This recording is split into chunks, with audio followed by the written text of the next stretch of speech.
Light up your feed. This week on the Killer Joint Artist of the Week. The Killer Joint. Oh man, as I told you, we are going to be in discussion with our Artist of the Week. He finally made it through to studio. Really excited to have an artist into studio after a long while. I think it's been 2-3 weeks. A very long while. But I've been having conversations over the phone and it's really exciting. And I'm very honored to have MotlatsiQ coming through right here on the station and showcasing his sounds. So he grew up out in Soweto, in the south. He has had a rocking journey through music, but I'm not going to spoil it for you.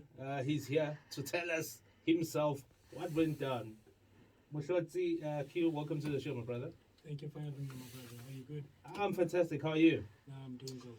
I'm fantastic. Thank you for coming through. Thank you for, making the time and effort to have a conversation with us. No, thank you. Thank you for having me. Oh, man, you have a big love with music. You have a relationship with music from an early age. What is happening, man? Music, to you. How far back do you go with the love of music? Love of music since I was a kid. I would say 6, 7, but I really started to understand music, I would say around when I was 9 or so.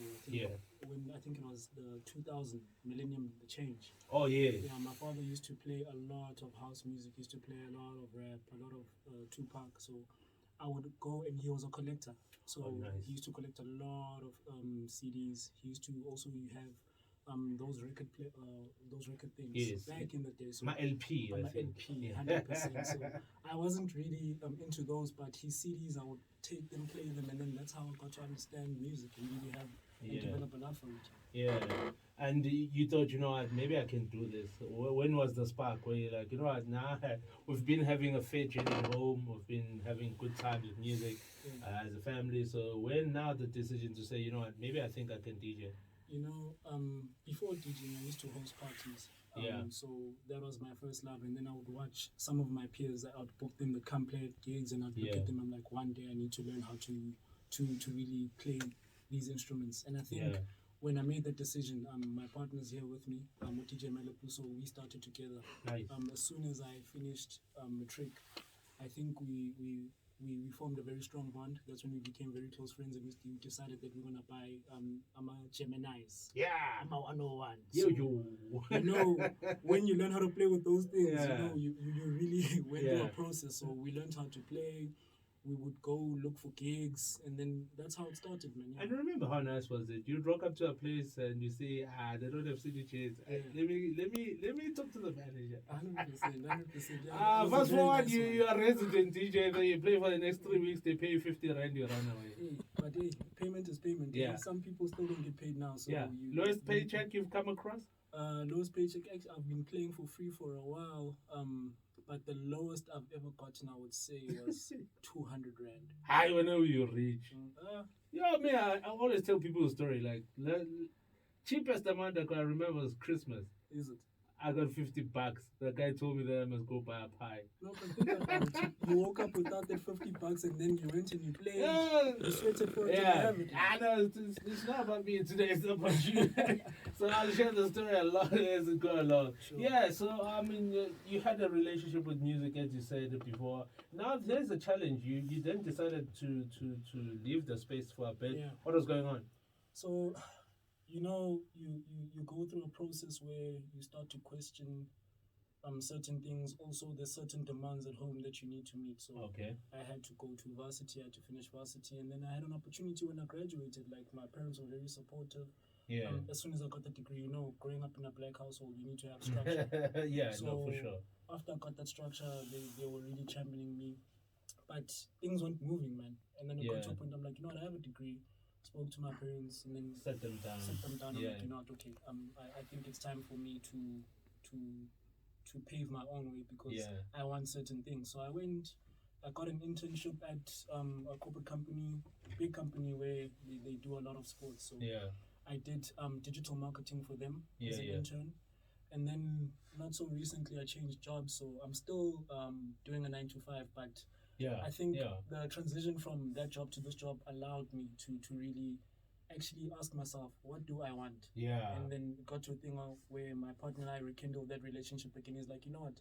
I think now that you have the freedom and you know what you want, go out there and see if it's something that you really want to come back into. Yeah. And I kid you not, I've been back, I think, last year, October. Yeah. And after how long break? Around 5 years or so. So it was a 5-year break, and then he threw me in the deep end. He's like, I'm booking you, come play. So I had to dust up the Now you're not playing with CDs. Yeah, USBs. Yeah, downloading music. Got there, my first gig, bit shaky, but it went well. And then I loved that feeling of being behind the deck and making people dance. So I took the decision, you know what, if I'm going to become a DJ, I need to go the whole way. Let me get into making music as well. Yeah, lovely. Still onto that, how is it important as an artist to stop and reflect as you go? Because sometimes we've been seeing actors, musicians, COVID happened. 100%. How did you deal with that? So I think in my case, COVID really gave me an opportunity to reflect. So during the time, I'm a married man, I have a child, so I'm staying with my family. So for me to take a decision like this, it's definitely no child's play. Because it does affect the household. Certain things need to change. So when I took the 5-year break, the first 3 years I really didn't think about it. But as soon as COVID hit, I really started to realize that, you know what, something's got to give, because clearly you do have a longing for it, but you need to really take a step back and say, what is it that you want? And then when I got to that space and started to understand that, you know what, even if I'm not in front of the decks, I really want to be involved in some way. So whether it's behind the scenes or it's in front, I need to be in that space. Nice. So I think me reflecting and taking the time and understanding who I am and where I want to be, hence my name is my DJ name, my production name. I don't need a persona, as I understand who I am. It's what you see, it's what you get. 100%. Lovely. A break came through. Now you're coming through with an EP with your partner in crime, who's not here. Let's play his apologies. Let's hope they won't be that long. And then we get into the EP that you guys have done. Super. Good VOW. I hope y'all are nice. I hope y'all are well. The listeners, thanks for tuning in. I hope y'all are having fun, keeping safe. I hope y'all are good. And Sponging in guys, give thanks. I apologize for not being there in studio with y'all. I'm Deco Loco, partner in crime with my man MotlatsiQ. I wish I was there with y'all in studio, to chop it up with y'all. But I have a couple of urgent things I have to attend to. But most definitely, I'm gonna be rocking with y'all soon. There's a lot of work we have lined up for release.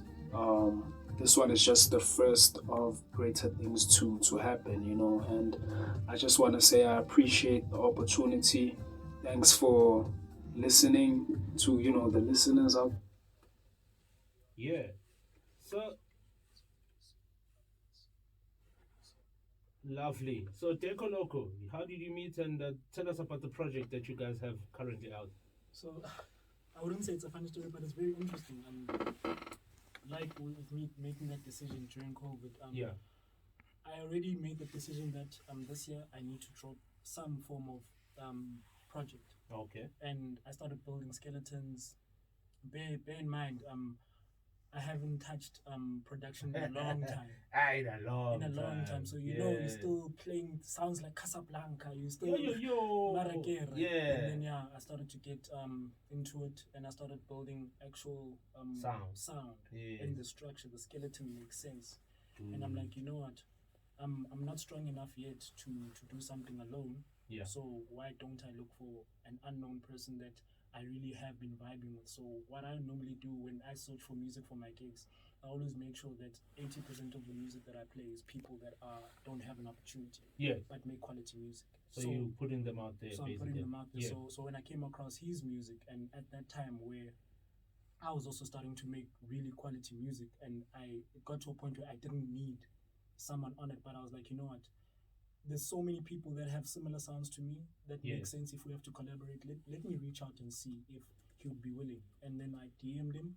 After DMing him, he was like, I'm game. So Deco Loco. Deco Loco, yeah.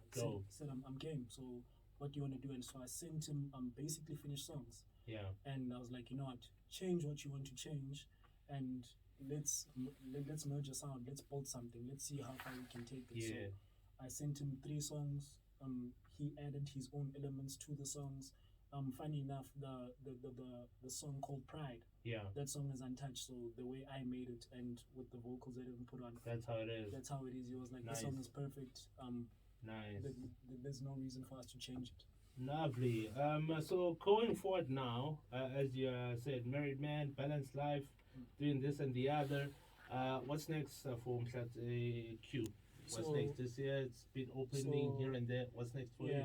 I'm hoping this is a platform that will expose me more. So Yeah. I'm really looking to start punching at some of the bigger clubs, so that I can grow my name as well as a DJ, because a lot of people know that this is the scene that I'm in, deep house, but you know, when you speak to people, they understand what you're talking about, but they don't actually realize you actually play until they see you. So I'm just trying to build that structure. So things have been coming, they're going well. So that's what I'm trying to push. There's also other projects that we are coming out with. There's an EP coming out in August called the Budapest EP. So the reason why it's branded Budapest EP is because that's the first place after me coming back that gave me an opportunity to play. So Lovely. I'm compiling something together just to say thank you. Lovely. Also, your partner in crime told you that you guys are hosting a party. Skipper and it's Sejaiva Gupi. So Sejaiva kusasa at Budapest. Budapest. Where's that? It's in Orlando East. So Orlando East. Shabalala Street. So not too far from where Moja Cafe was. Oh. So it's literally up the road. Wait, there's a car wash down there. No, it's not a car wash. So Budapest is actually a corner house, cocktail bar. So it's okay. So it's not really a corner house. I don't get a chaperone. I know that's true. Definitely coming through. On the same street of Moja Cafe. So Okay, Budapest. It's happening tomorrow. So we're launching the EP. We're celebrating. Oh, dope. All the close people that actually helped me through this process. So got them on the lineup. We're going to be pushing. Nice. It's going to be nice. Nice. Right, you are rocking the mix. What can we expect on your mix right now? Oh, some beautiful sounds. So we've got two of my songs, obviously, because the EP dropped, but I wanted to do something very special. Okay. Some of my favorite producers right now. So we've got Chivo on there. Yeah. We've also got Chazwell, who both of them have dropped today. Yes. So I wanted to give it that element, like celebrating all the people that have dropped, and then I also have a song by Ecstasy and C Black. So Mshubi. So they dropped it. I think it was last week or the week Friday. before. Yeah. Amazing. Lovely. My man, thank you very much. Social media, how can we get a hold of you? And mixes, where we find the mixes? 100%. So you can go on Apple Podcast, or you can also on here at this. Yes. It's called Let's Vibe with Motlatsi. All right. And then on social media, MotlatsiQ on Instagram and MotlatsiQ across Facebook, TikTok, all other platforms, Twitter as well. Yeah, my brother, thank you very much. All the best with Thank you so much. the balanced life and the gigs. May they come in more and merrier. So try to spend more time at home as well. So yeah, man, you're gonna be rocking the mix. So yeah, thank you very much, man. All the best, man. You did a very beautiful thing to step back and reflect a bit.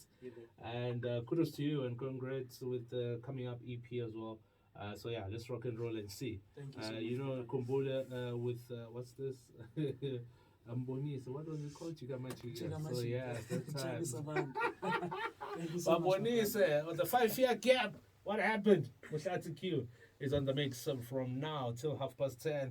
And yeah, he's promising nothing but the best, man. So we're gonna be rocking and rolling. He is our artist of the week. This is fresh from his production, Pride, with Mandy Bird. It is the Deep Essential remix on this one, so I hope you'll enjoy it. He is our artist of the week. Enjoy.